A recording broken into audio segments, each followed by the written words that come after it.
আসসালামু আলাইকুম গাইস, কেমন আছেন সবাই? আশা করি ভালো আছেন। তো এই যে দেখতে পাচ্ছেন আমার একটা মোরগ।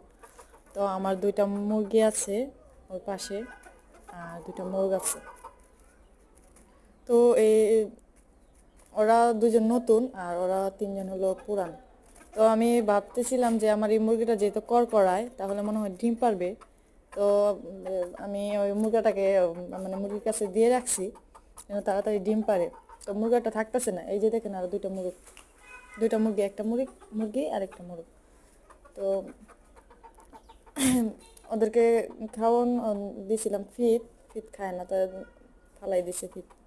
তো বেশিরভাগ ওরা খায় ভাতের মার দিয়ে, ভুসি দিয়ে, ভাত দিয়ে মাখিয়ে দিলে সবগুলো খেয়ে ফেলায়। কিন্তু এই যে দেখতেছেন ফিট পেলাম কম খায়, ওই দুইটা মুরগি ফিট কম খায়। আর আমার যে আগে পুরানো দুইটা মুরগ আর মুরগি ওরা সবসময় ফিট খায়, আমি ফিট খাওয়াই। কিন্তু এই দুইটা মুরগি নতুন আনছি, ওরা শুধু ভাতের মার দিয়ে